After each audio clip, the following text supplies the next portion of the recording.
જો તમારે લોકોને છે ને દર વખતે આવી રીતે રાઇઝર માપ કરવું પડે ને.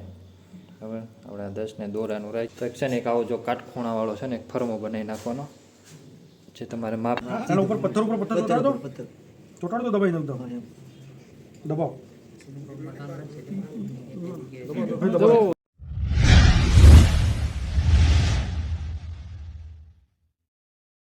હર હર મહાદેવ. આજના એક નવા વિડીયોમાં તમારું બધાનું સ્વાગત છે.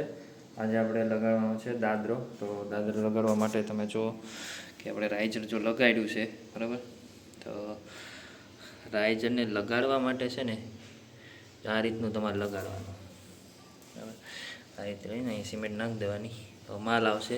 માલમાં રેડ નાખીને એને માલ અંદર ભરી દેવાનો આખો. જો આ રીતે લગાડવાનો તો હું તમને દેખાડું.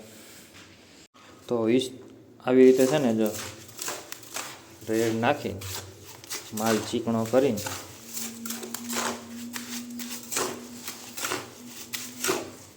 ખાલી હોય એમાં ભરી દેવાનું.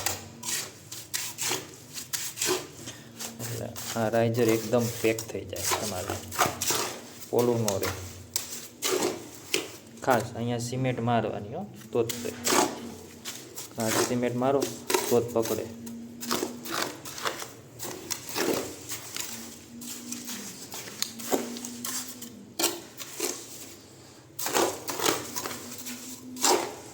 આવી રીતે તમે કામ કરો એ તમારું પરફેક્ટ કામ થાય અને રાઇઝર હલે નહીં.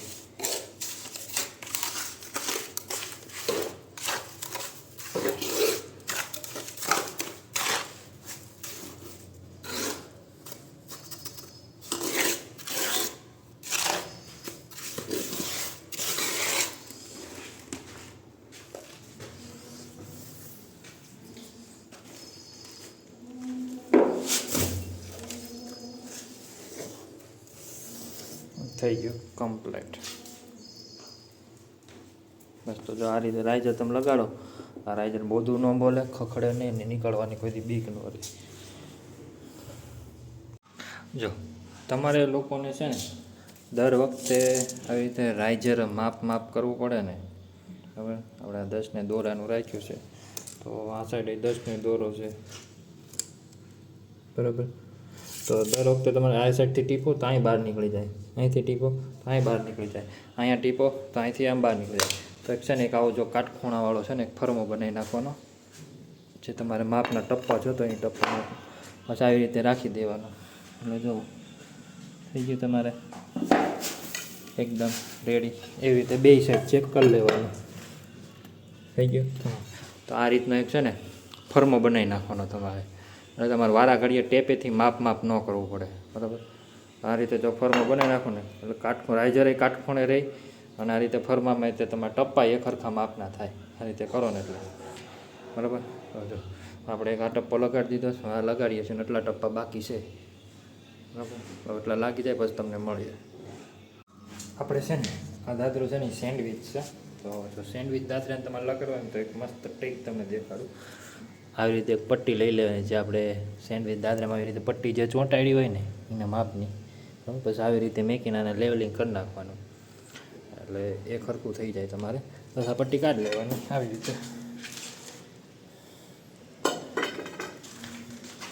પટ્ટી કાઢીને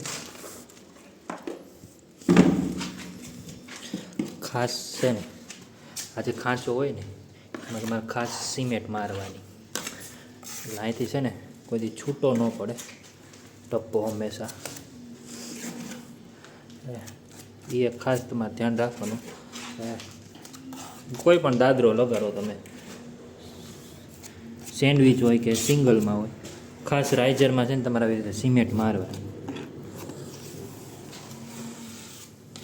આવી રીતે સિમેન્ટ મારશો ને હવે તમારો દાદરો ટપ્પો આવે ને એ કોઈ છૂટો નહીં પડે.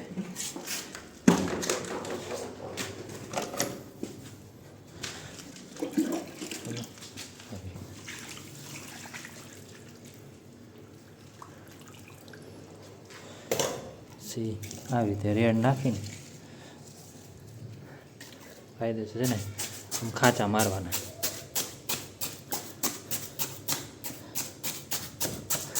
રેડ છે ને બધું અંદર વયો જાય એટલે માલને રેડ બધું પકડી રાખે આવી રીતે.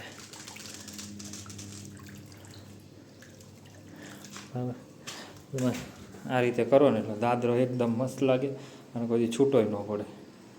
તો આપણે દાદરો લગાડીને પછી એક કંપનીની મિટિંગ હતી. તો કંપનીની મિટિંગમાં આપણે આવી ગયા અને કંપનીની મિટિંગમાં એવું હોય છે કે તમને નવી પ્રોડક્ટ આવે એટલે તમને સમજાવે કે તમારે પ્રોડક્ટ કઈ રીતે લગાડવી અને કઈ રીતે ઉપયોગ કરવી. તો બસ જો આ રીતે એક કંપનીની જે મિટિંગ હતી તેમાં હું આવ્યો છું. તો ચલો તમને કંપનીની મિટિંગનું વિઝિટ કરાવીએ કે મિટિંગમાં શું શું હોય છે. નીના શેપ કરીને બી કેમિકલ જ છે બરાબર.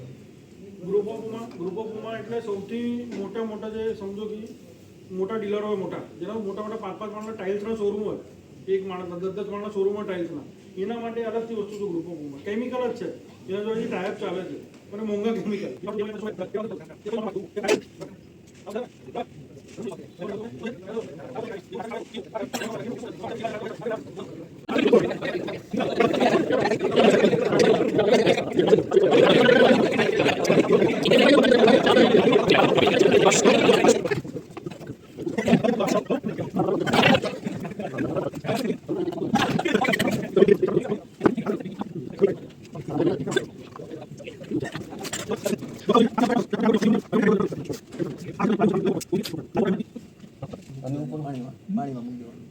પાણીમાં મૂકવું જ ને. હા, ચોટાડો ને સિગ્નલ પાણીમાં મૂકી ચાલતો ને એના ઉપર પથ્થર ચોટાડો, ચોટાડો તો દબાઈ દઉં દબાવ.